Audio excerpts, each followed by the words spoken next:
بسم الله الرحمن الرحيم الحمد لله رب العالمين وصلى الله وسلم وبارك على نبينا محمد وعلى آله وصحبه أجمعين أما بعد. So this is class number 13 from the manners of the student of knowledge. And basically this section moves a little more towards the actual, if you want to call it, moving closer to the teacher, or the sheikh. So this section is Hudur Durus al-Ulama, which is attending the classes of the scholars. It's actually go to the class and benefit in class from the scholar. But the question is, if I don't go to class and benefit from the scholar, right, then what's my other option of learning? Going to a friend, which is a colleague, which basically means y'all on the same, pretty much could be on the same level, maybe, or what else?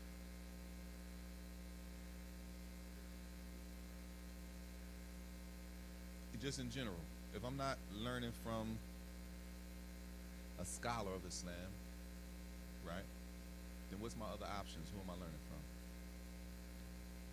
The student of the scholar. So the student who studied with the scholar. Tayyib. If I am the student, right, or if I aspire to be a student, right, best case scenario,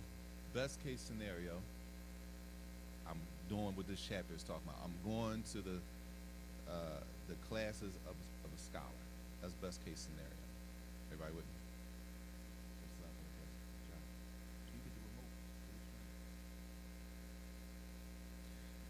Best case scenario, I'm going to the classes with the scholars, right? You with me? He's going to get to the situation if I'm not able to make it. We could go into. Well, let's move on and see how it goes. Tell you, he mentions two benefits of going to learn from scholars. Right? He says number one, he says a person bihaja ila al-qurb min al-ulama, a student of knowledge is trying to be close to the scholars. The question is, why am I trying to be close to a scholar? What's the benefit of me being close to the scholar? The scholar is the knowledgeable person about deen, who the other scholars, everybody know he's a scholar, there's no doubt about it, everybody know, okay, this is a scholar. What's the benefit of me being around him constantly and in his presence? What's the benefit? It's not a trick question. Yes.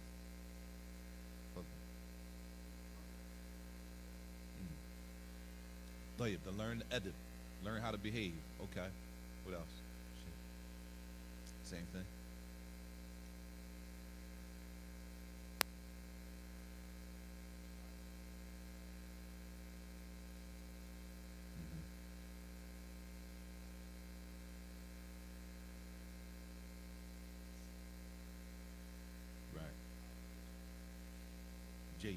All right, let's restrict it to what's mentioned here.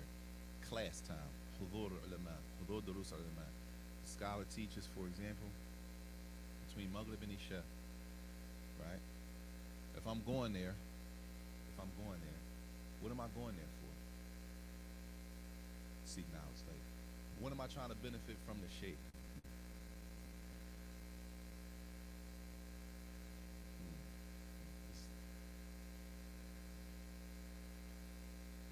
Which is the simplest. Don't overthink it. I'm going there. Why am I going to his class? To learn. So he has what that I need? Knowledge. I'm going to benefit from the knowledge. I'm not, and I'm only saying this because this is what happens. I'm not going there so these people can see me there. And then when I leave, I say, man, I just sat with Sheikh such and such. Last week, I sat with the scholars all week. I'm not going there to sit there. I got to sit down literally anyway when I go there. I'm going there to benefit and learn. That's what I'm supposed to be there for, not to necessarily other people see that I was there, or I'm trying to see who's there.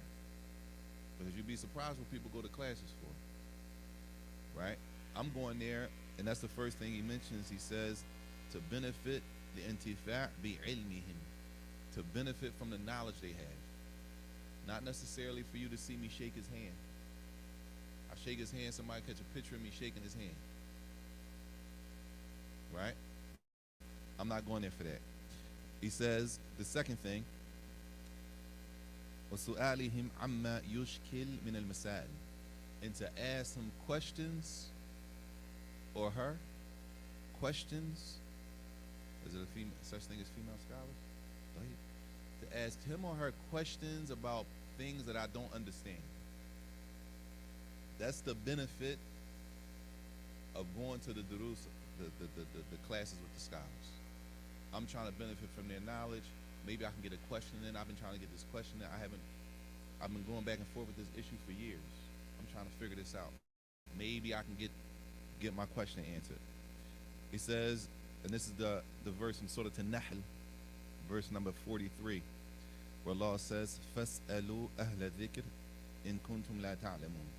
Ask the people of knowledge when? Huh? If you don't know. If you don't know. If you do know,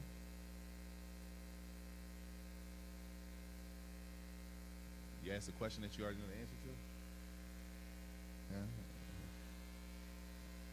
Under certain conditions I might do that, but that's not the origins. Now you're not walking around taking up time asking questions that you already know, right?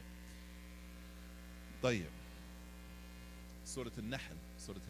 I think Nahl is 16, verse 43. Ask the people of knowledge who don't know. طيب. He says the second point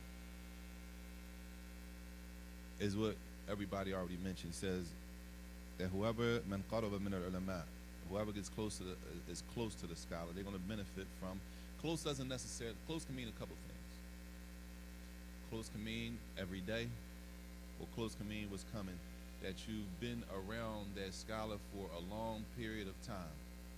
Even if it was, for example, it was once a week, but it was a once a week for years. You with me? He says a person is going to benefit from their knowledge, from their silence,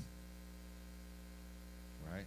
From their silence, from their behavior in general, and he says from their humility or their humbleness, right? Meaning, when you go to the classes of the scholars, you're there for a purpose. May Allah forgive us that we don't go to a class with a scholar for the wrong reason, right? And I'm only saying that because it used to be a thing where I didn't see you at the Sheikh's class. I didn't see you there. I don't see you, right? And this used to be a thing. I didn't see you at the Sheikh's class, right? Like maybe I didn't want to be seen. Why are you looking for me? Anyway, you got a job to do. If you sitting there, your job.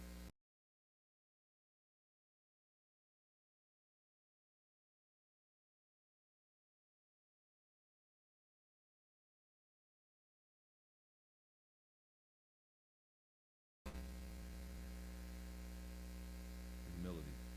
I don't know how that happened.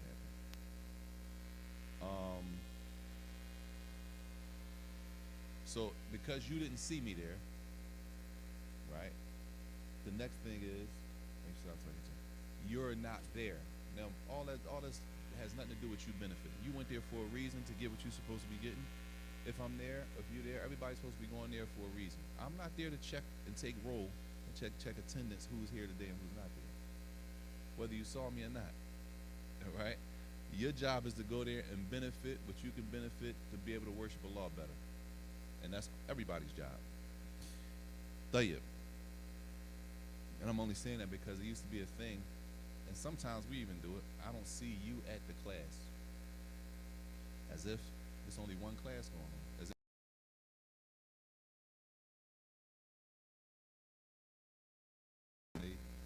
I'm not tech savvy. I can get that much done. So he said that's what the person is going to benefit from. He mentioned those four things. Tayyib. He says after that whoever من دنا إلى العلماء لم يخلو من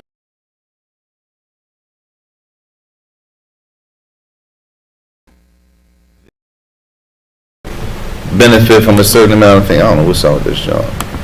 I'm gonna try to jump on haywire.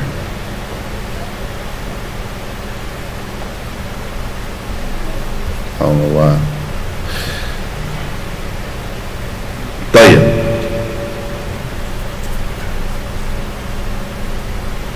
He says basically, if you're around the scholar, then of course you're going to be around a good environment of learning, knowledge, dua, da'wah.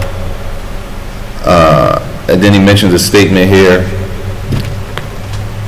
that Ibn Hajar said about his Shaykh Burhan ad-Din Ibn Jama'ah.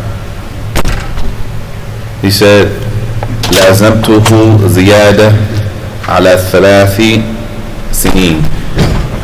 He said, I stuck with him for more than 3 years. And I got a lot of ijazas from him. Permission to teach. He gave me a lot of permission to get a lot of ijazas from him. He said, oh, it might be this thing here.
alone if they family.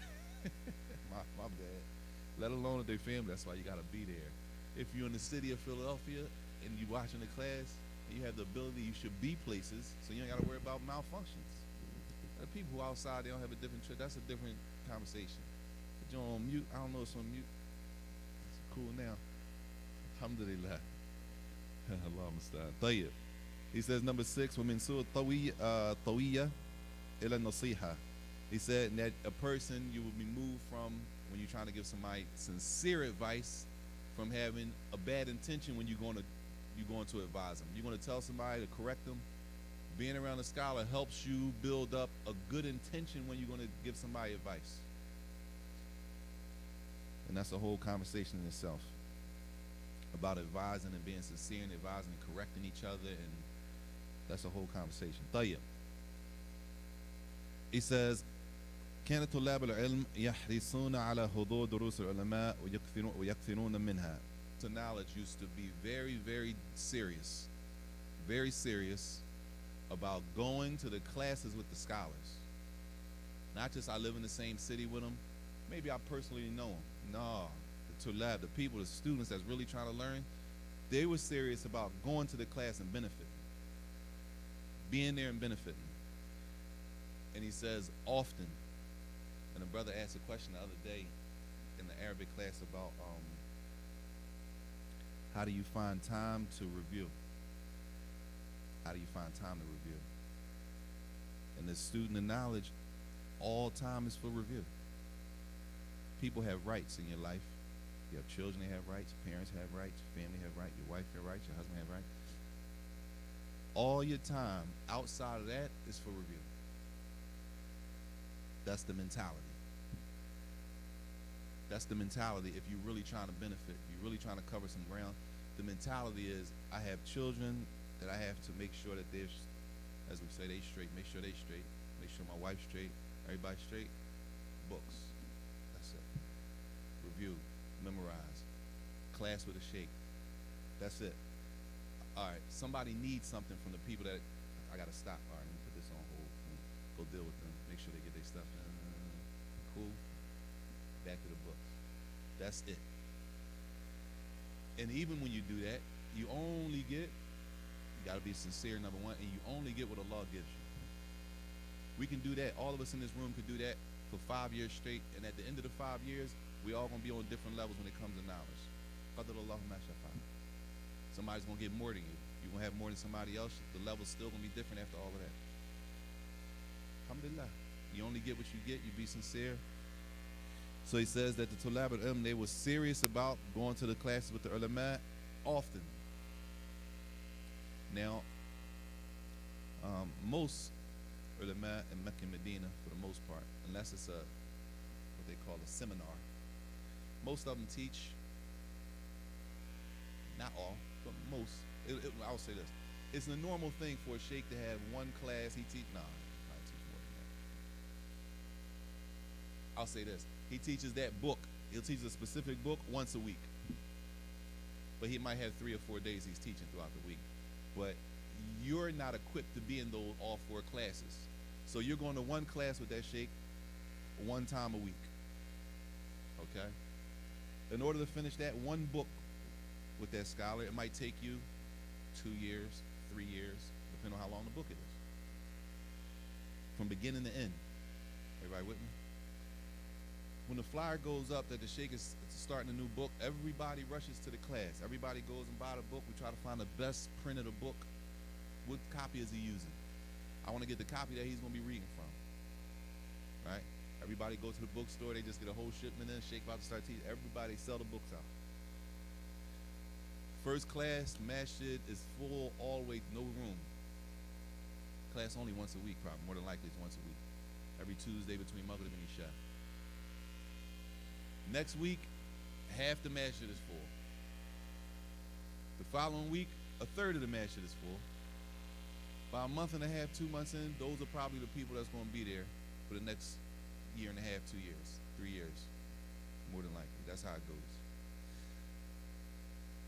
The point is that in this point that they go there, it's not a show up like a weekend type of thing. Those are lectures, right? The talib ilm is always, it's a part of life. It's always like that. That's always the goal, to continue. And he brings a statement here from Ibn Attar, and he was speaking about Imam an-Nawawi, rahimahullah. Speaking about Imam an-Nawawi. We know Imam an-Nawawi, right? He's the author of what? 40 Hadith and Riyad al-Salihin. Riyad al-Salihin. He says, وَذَكَرَ لِي Shaykh. He said, Imam Nawawi mentioned to me, rahimahullah. Imam Nawawi said about himself, كُنْتُ أَقْرَأ كُلَّ يوم 12 درسا على مشايخ. He said, I used to go and read every day. I had 12 different lessons that I would go read to different scholars every day. 12. How many? 12. 12 classes a day. Imam Nawawi, rahimahullah. Right? He gathered that 40 hadith, rahimahullah, and we still benefiting just from the collection. He didn't write those 40 hadith. He gathered them in one book, and people still respect that book to the day. Riyad al-Salihin is another book that he gathered, and people still respect it for the day. 12 lessons a day, 12 classes a day with different sheikhs. And then he went on to mention, I'm going to read all that for the sake of time. He went on to mention each class and which subject it was. And it wasn't just one subject. We're talking about various topics, right? Most of us think that if we learn one subject, we good. As long as I learn this, I'm fine. Which is what? Huh? No, it's not kind of ignorant. That's definitely ignorant. But what's the subject most people will suffice with? If I learn this, I'm good. Yeah. What topic? Tawheed. Nobody wants to say it. Tawheed, Aqidah. Most people, I learn Aqidah, I'm straight. Aqidah is the belief. How you going to pray? You don't learn how to pray in the books of Aqidah. You don't learn how to make wudu in the books of Aqidah. You don't know how to make istinjak, tayammum. You don't know about the menses for the women. Those are not in the books of Aqidah. And I'm not saying the books of Aqidah are not important. I'm saying it's a mistake to stop there. To stop there is a mistake. And that's part of the reason we suffer from a lot of confusion. We haven't gone beyond books of Aqidah. That's a subject. Aqidah is a subject in Islam. That's one subject. It's one science. So we're going to leave all the other sciences. Nobody said it wasn't the most important science. Okay, that's the most important science. But what about the other sciences? Because we're not going to learn how to make wudu from the books that, like Aqidah Wasatiyah. That's not what that's about. It's about belief in Allah, Allah's names and His attributes. Tayyib. All of them is balanced. You got to be well-rounded. And if you're not well-rounded, it's going to show, and I'm only using this because Talib al-Ilm never stops. It's never over. You graduate from the university, it's never over. You were in Yemen for a certain amount of years, you come back, that don't mean it's over. You went to Egypt for a certain amount and you came back, that don't mean it's over. It's never over. Talib al-Ilm is never over. Talib al-Ilm is never over. But a person goes and they graduated from wherever they were going to, university, institute, it's not over. Right? It's not over. Whatever you got and however many years that was, alhamdulillah, now you have to continue after that. Yes.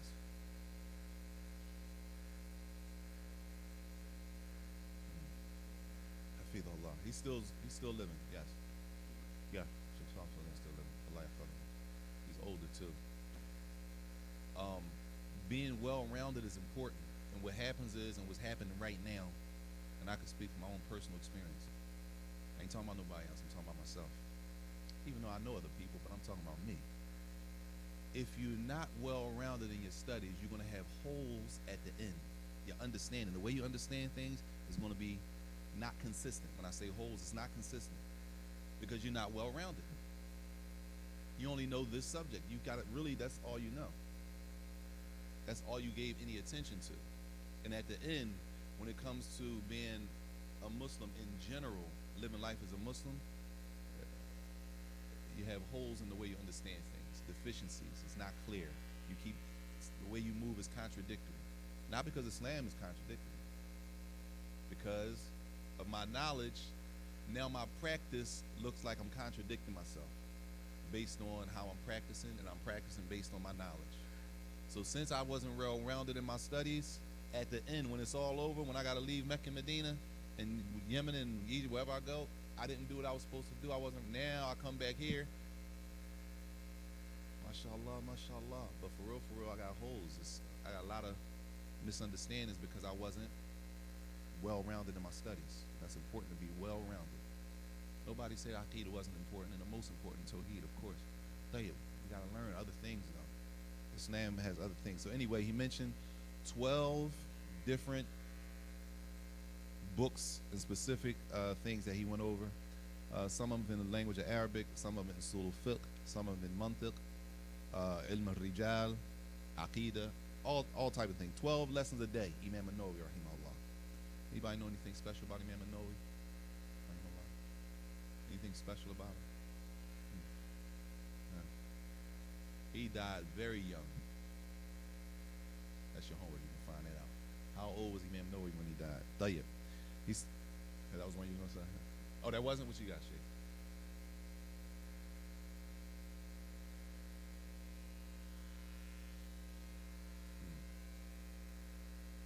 Sorry.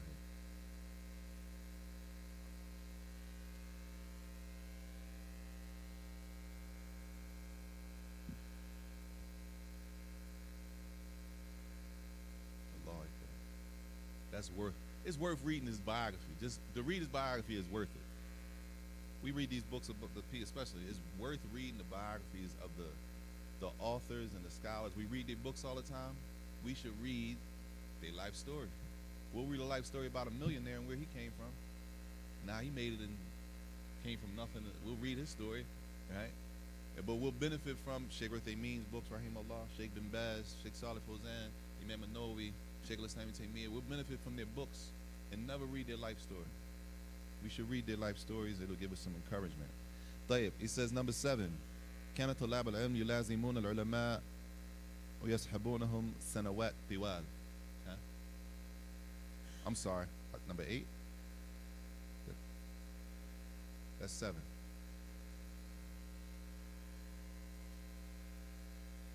I might have messed it up. My bad. That the tulab al-ilm, they used to, and the word used is yulazimun al-ulama. And this is the word we use for this. We say stick to the scholars. That's the word that's used. That's the famous term, stick to the scholars, right? Meaning, it says, وَيَصْحَبُونَهُمْ. They will, it says for years at a time, right? Years at a time. Number one, that takes what, y'all? Patience, sabr. Sabr. It takes patience when you're trying to learn. A lot of us, we don't get it the first time. Anything. We'll go to a class. If I don't understand it the first time, I'm cool, man. You're not gonna get nowhere like that. And my pop used to always tell me, if you already knew it, it'd be no use in you going to class for it. If you already knew it, then you wouldn't be going to class. You're going to class because you don't know something, you're trying to learn it. That don't necessarily mean you're going to understand it the first day you get in there. You might have to go over the same book twice. You know, Sheikh Muhammad, Hafidullah, that was here. Sheikh Muhammad al-Hadi. We went to sit with, when we went to learn, when we went to sit and start the book Thalath al-Usul with him, right? He had his book that he did with his mashayikh, that he studied with, his scholars that he studied with. He pulled his print out. So I'm looking at the print, it's notes all over. He did the book at least 3 times. That's a small little book. He did it at least 3 times. I think it was more than that, but I know for sure, at least 3 times.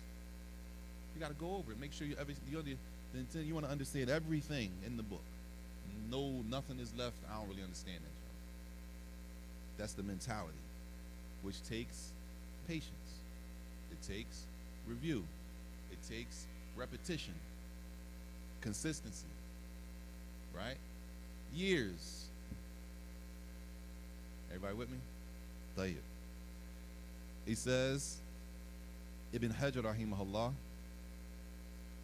Ibn Hajar, rahimahullah, he's speaking about the sheikh that he studied with, Ibn Hajar, his sheikh, which is Al-Hafidh al-Iraqi. He said, I was with him, lazamtuhu, I stuck with him, I stayed with him. Stay doesn't mean I necessarily lived in his house. Not necessarily, all right? I was with him for 10 years, even traveled with him, right? He said, and I read a lot of books to him. 10 years, y'all, 10 years, right? People do, saying people be in jail for 10 years, right? People do a 10-year bid or longer. I'm with this scholar learning Islam for 10 years. That takes patience, sabr. You got to adjust your life to fit that type of lifestyle. And it's doable. This is not, none of this is impossible. But this is the reality of the life, right? This is the reality of it. It's not like it's impossible. It's people doing it and they've been doing it. And they're going to be doing it. It's part of our deen. It's all about it been going on. It's not going to stop. It didn't stop. It's been going on. It's going to continue to go on. So it's very, very possible. And just so we don't have an excuse, many of the tulab, the students, they're not Arabs. It's like most of the most of the Muslim world is not not Arabs. The majority are not Arabs in the Muslim world. So the tulab al-ilm, these are people from America, right? These are people from China, Russia, those islands out there. I don't know if it's Maldives or the Maldives. I had a brother, two brothers in my class in the Maldives. I think that's how you, right? The UK, all over the world. France, people from everywhere, they coming to do the same thing. We know different. We don't have an excuse. We don't have any excuse. We're gonna make an excuse for ourselves, but we don't really have an excuse. He said, I was with him for a long time and I read many, many books to him. And he said he did research with him. Point being in this story that he spent 10 years with him, traveling and all that. And if you can travel with your sheikh, that's big time. That's big. If you can get to travel with him, that's big. The next point. He said, كان السلف يسعون الانتفاع من العلماء بكل سبيل ويصبرون على ذلك. He said the Salaf used to, they were very serious about benefiting from the scholars any way that they could. Any way that they could benefit, they were serious about benefiting. And they were patient when they did that. And that's why it's a story about Ibn Makhlad. I forgot his whole name. That he went to visit Imam Ahmed rahimahullah, and he walked like 5,000 miles or something like that. He got all the way over there, and when he got there, Imam Ahmed rahimahullah wasn't teaching anymore. The ruler stopped him. He couldn't teach in the masjid. Right? Baqi. His name is Baqi. Baqi ibn Makhlad. He walked 3,000 or 5,000 miles, something like that. He gets all the way to Imam Ahmed. He gets there, and they said, I don't know if you heard or not, but Imam Ahmed is no longer teaching. He said, where is he? So he went to him. He said, but I came all the way from Andalus. For what? He said, I came here to learn. Right? It was a situation. The ruler of the country said, Imam Ahmed is prohibited. You're no longer allowed to teach. So he said, all he would do, he was in his house. He'd go to the masjid, pray, and go back home. Go to the masjid. No longer you can teach in the masjid. Imam Ahmed bin Hanbal. The man walked all the way. We talking about countries. Get there, learn from Imam Ahmed. He's not teaching. This is the sabr. He said, but I only came here to learn from you. He said, well, this is what we're going to do. He said, come to my house every day. Come to my house every day like you did today. He said, ala hayat as-sa'il, as if you're a poor person begging for something. And the people in that area at the time, they had a special saying they used to say if they wanted you to give them sadaqah. He said, just come to my house every day as if you're a poor person asking for something. And every time you come to the door, I'm going to give you a piece of bread. And I'll narrate to you one or two hadith. Man walked all that time, so that's what he did. He said he did that. How long he did that? Years. Years. Right? Everybody with me? He did that for years. Sabr, patience. For what? For the knowledge. He said, come to me as if you're poor. Ask, I'll give you some bread, and I'll give you 1 or 2 hadith, and then you can go. He said, but only way I'm going to do that is if you don't tell the people that that's what I'm doing. Don't go sitting in other, no, I'm sorry. He said, don't go sitting in other classes because people want to start connecting dots. Wait a minute. You sit in this hadith class, then you go to Imam Ahmed's house every day? He said, the condition is you can't go to no other classes. No other classes. You just come to my house every day asking, and the talib ilm, the student of knowledge, is asking for something. Come here asking, I'll give you some bread and hadith. He did that for years. And that's a whole story by itself. But that's the point, that they did it for years, any way that they could get it. Any way that they could get it, and they were patient when they were doing it. Tayyib. The last point in this section, he says, إذا تعذر حضور دروس العلماء فاستمع إلى دروسهم المنقولة عبر البث المباشر أو مسجلة. If a person is not able to go physically there, especially in our time, what can we do? YouTube, anyway on the internet. There's plenty of ways to benefit. If you can't get there, if you can get there, then you should go there. It's not the same. If the what's the name go out right now, if this don't cut off right now, everybody gonna start sending text messages and emails. Y'all need help with y'all equipment. Da, da, da, da, da. If you're not in Philadelphia, that's one thing. If you're in Philly, you should have made a way down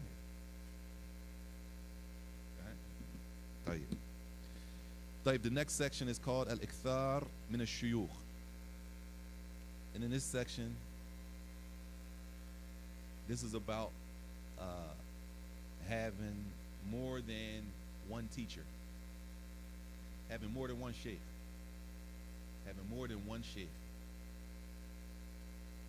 And if you're able to have more than one sheikh, right? What does that naturally mean?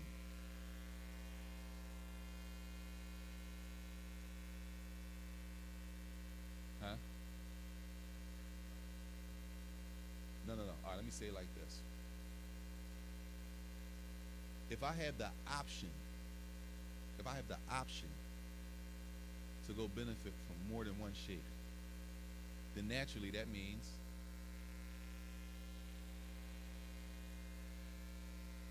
y'all right about that. You definitely in a good place. If you got options, you're definitely in a good place.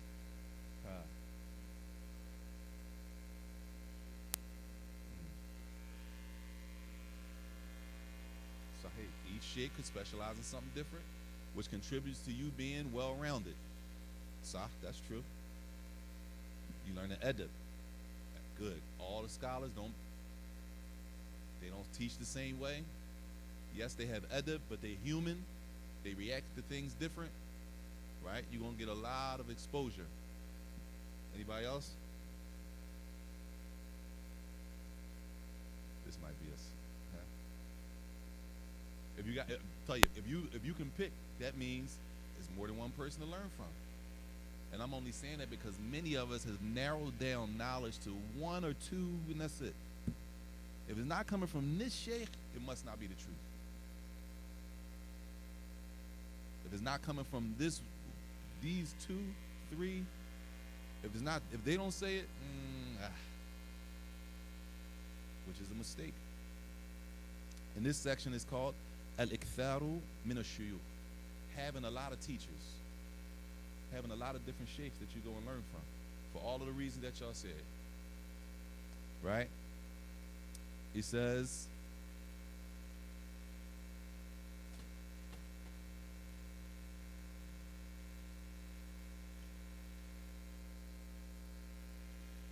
here, right, that Allah chose the scholars to benefit and teach the people, and He gifted them with knowledge and understanding, and he gave them a level of virtue over the rest of the people, right? And he says here, for this reason, the Salaf were very serious about al-ikthar min al-ulama, of having a lot of teachers. طيب, and that's the section, so that they benefit from their knowledge, their silence, their worship, and everything else that they could benefit from. Same thing y'all said, same thing everybody said. He says, وَمِن ذَلِكَ, there's some examples. It says, قال Imam al-Bukhari rahimahullah. You know Imam Bukhari, right? The author of Sahih al-Bukhari. He says, كتبت عن 1000 شيخ وأكثر. He said, I went and I wrote down notes from more than 1,000 sheikhs. More than 1,000 sheikhs. Allahu Akbar. 1,000 sheikhs. He spent his life. Remember, Bukhari spent his life, right, seeking knowledge. Tayyib. Imam Bukhari, rahimahullah, he died in the year 256 after the Hijrah. Over 1,000 years ago, over 1,200 years ago. 256. Right now we're in 1445. He died in 256 on the Islamic calendar. Tayyib. He says, Muhammad ibn Ishaq ibn Manda, rahimahullah. He died in 395, the year 395. It says, كتب عن 1700 شيخا. He benefited and wrote down from 1,700 sheikhs. 1,700. Fast forward, y'all. We got the nerve to walk around and restrict our deen to 2 scholars. I'm not saying they're not scholars. 2, 3. And that's not the example we have from the Salaf, the ulama, the Salaf. 1,000 scholars. He says, Ismail ibn Hamid al-Marji. He died 653. It says, Shuyukhuhu yuqaribuna 1,000 sheikh. His scholars were close to 1,000. 1,000 sheikhs. Oh, yeah. Everybody see what's going on? Yes.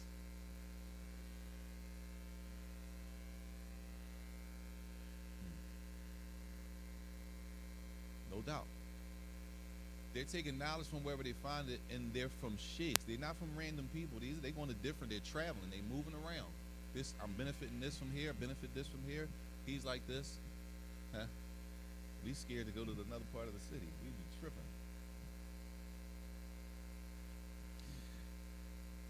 This is the example that we have. If we're serious about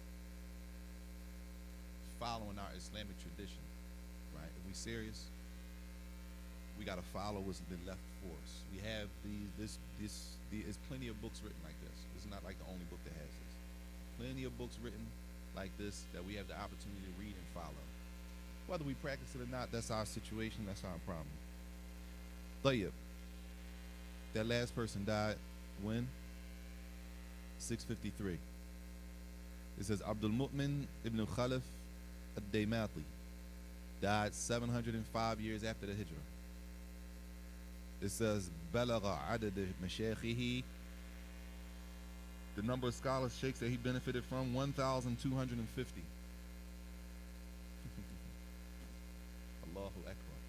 You see the diligence they did? That's how many people that they were going. And this, you're talking about they have to go there. No phone, no YouTube, no internet. You got to get up, go. When you get there, you have to write. You have to write stuff down. No phones typing in. No photocopy at the end of the class. Even back then when they wanted a copy of the book, you know, a copy of the book mean I need a copy of your book. You know what they do?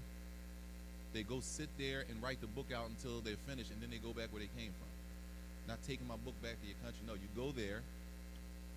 You make a copy of the book by hand. Yeah, no FedEx send it over to me. You go make a copy by hand, right? And then you get your copy of the book. Or what's the other option? You memorize the book. This is This is our Islamic tradition that we don't want to lose it. I'm talking about us now. We don't want to lose this in our community. We don't want to lose this type of practice in our community. Memorizing, studying, the urge, the encouragement to study. We got kids. Everybody got kids. At some point, the parents are going to be old, right?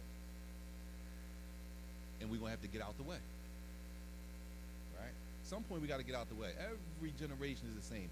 At some point, you get older, you have to move over and let the youthful people take over. If we don't prepare the youth, what do we think going to happen? If we don't prepare them Islamically, what do we think is going to happen? It's going to fall. It's going to be chaos. And they're going to be looking at us and saying, we dropped the ball. With all of the options that we have now, because we can make excuse for our elders right now. Right now, our elders, we can make excuse that they didn't have a lot of the information we have.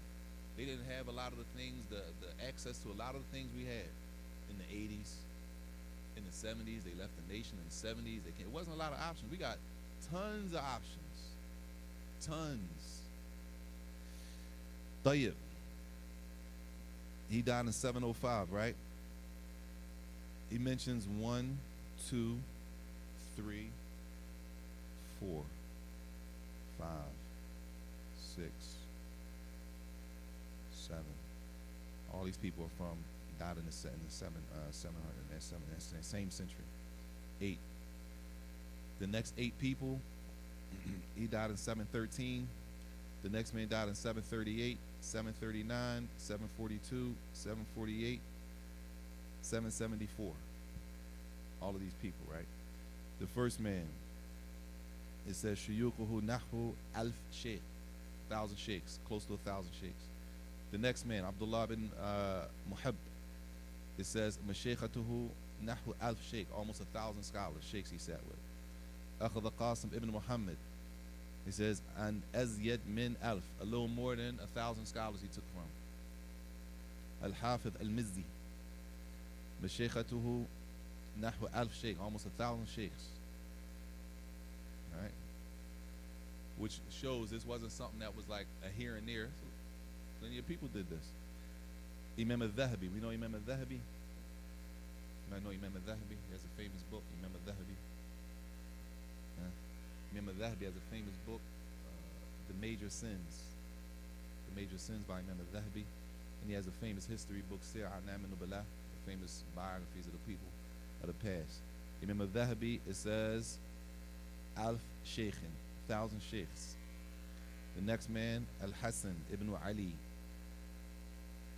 It says, Shuyukhuhu Alf Sheikh, 1,000. Muhammad ibn Rafi' As-Salami. Shuyukhuhu Azyad min, or Azid Alf Sheikh. A little more than 1,000 sheikhs. The last person he mentioned died in the year 920. The year 920. It says shuyukhuhu nahu alf sheikh, and his the number of sheikhs he benefits from, close to 1,000 scholars. This is just a chapter of what? This chapter is only about having more than one teacher. You're going to benefit. We had, alhamdulillah, a bunch of teachers. Everybody, you stay with them long enough, you can see what he likes to teach. Where he likes, the way he likes to teach, the way he presents. He presents different from the way he presents, right? He focuses more on this subject than he focuses on. If you only stayed with him your whole time, you would have missed all that you got from the other shaykh. Tayyib. He says in the next section, which is ihtiram al-ulama, which is respecting the scholars. And of course, the scholars are the people who the Prophet ﷺ described. The Prophet ﷺ described the scholars in a hadith. Anybody know what he described them as? In the hadith, the inheritors of the prophets, that they inherited from the prophets. Right? The prophets left something behind to be taken. It wasn't money. Right? It was knowledge, ilm. And that's how he described the Prophet. The Prophet said in the hadith, Al-ulama warathatul anbiya. The scholars are the inheritors of the prophets. And they don't inherit money. But what they inherit is knowledge. So, respect for these people. Respect for these people does not mean that we do anything that goes against what Allah and His Messenger said in obedience to the scholars. We don't obey anyone who commands us or tells us to disobey Allah and His Messenger. And we need to be careful, because it's a line that has to be drawn when it comes to respect and going overboard in respect, or going overboard in what's called respect. You got to be careful. But ihtiram, respecting the scholars, is very important. And there's other hadith connected to respecting the honor and the reputation of the scholars of Islam.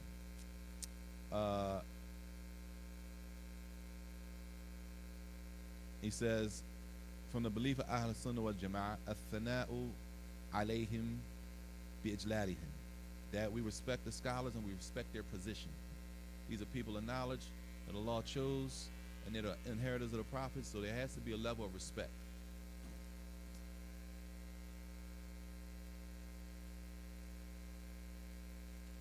And he mentions a statement here of Imam al-Tahawi rahimahullah, where he says the ulama al-salaf and the sabiqeen wa tabi'een, from the sahaba, the tabi'een, and everybody coming after them, min ahl al-khair wal-athar wa ahl al-fiqh wal-nadhr, la yudhkaruna illa bil-jamil. The scholars should not be mentioned.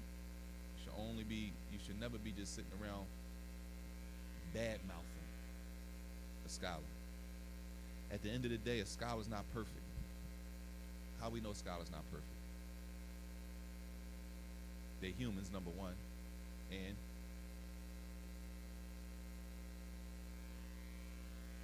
they could grow to a age of older age where they lose it. They can't even remember, right? And they could make, or what else specifically though?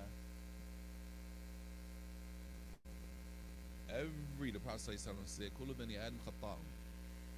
Everybody, without exception, everybody will make a mistake and sin, and the best of those, the Prophet said, are the ones who repent. Like, it's another hadith that's important. It's important because we got people who go overboard when it comes to this.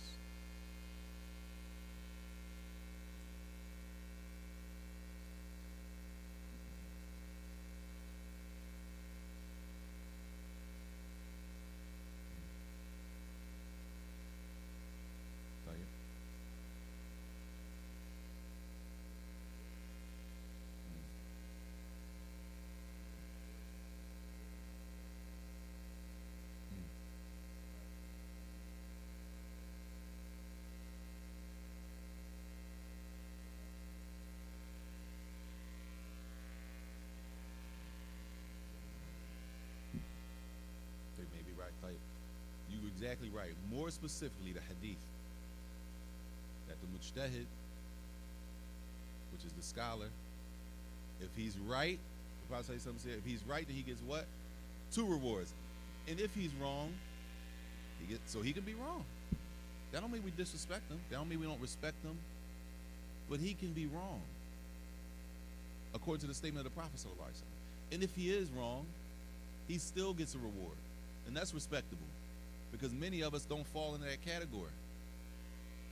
Everybody doesn't fall into that category that if you're right, you get 2, and if you're wrong, you get 1. Everybody doesn't. That's for the mujtahid.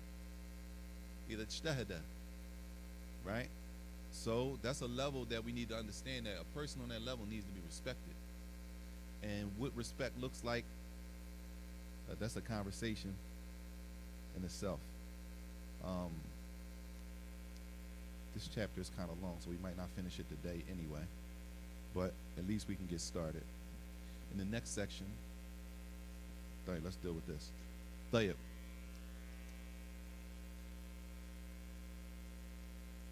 Yes. No. We're gonna deal with this section. I just happened to look at the next section. This section is about respecting the scholars, which, if we go into class, the scholar is who? The teacher. The next section is respecting Ihtiram al-aqran, respecting your classmates, the people who are your aqran, which doesn't necessarily mean y'all took every class together, but y'all like at the same level in your studies. We not 10 years apart in our studies. We like a year or two. We right there together the whole time, like many of us were in Mecca and Medina.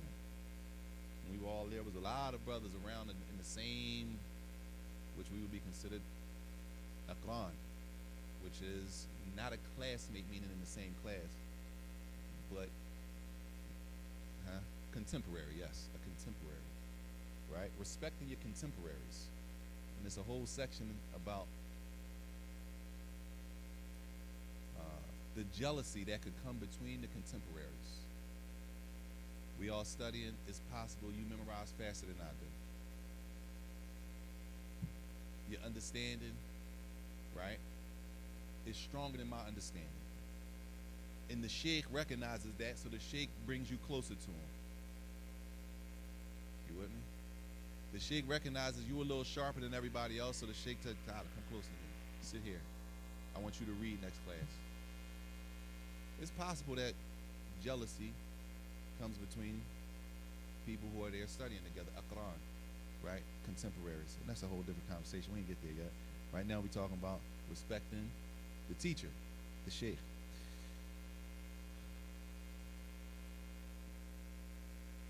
He says here,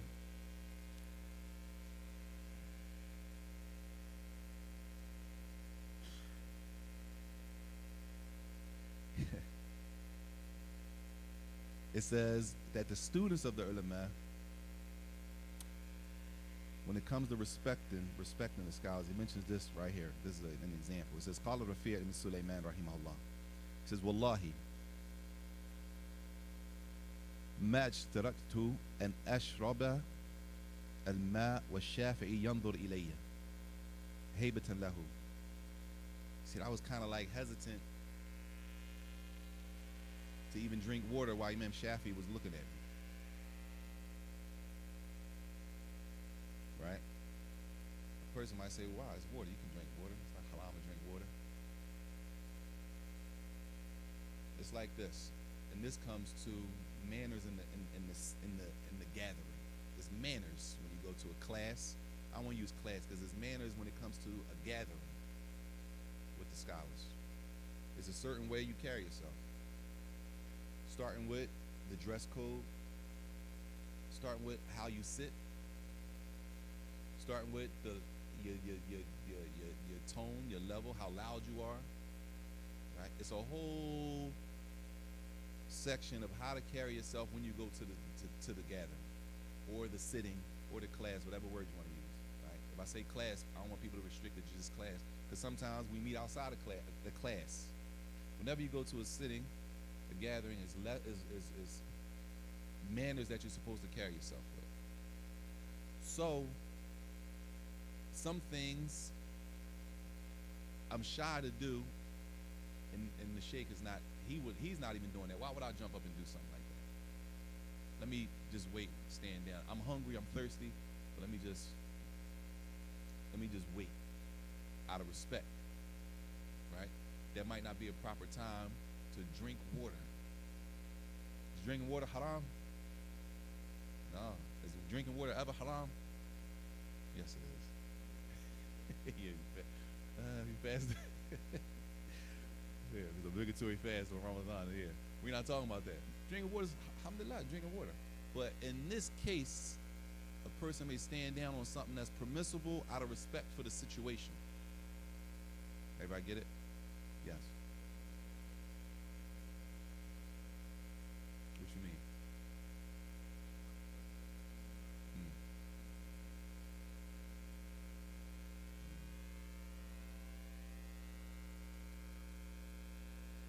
Oh, it could turn into that.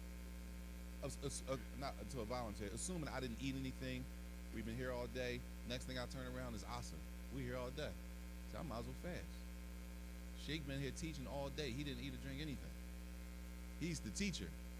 If he can go, I feel bad pulling out anything to eat, and he's sitting there teaching the whole time. You know what I'm saying?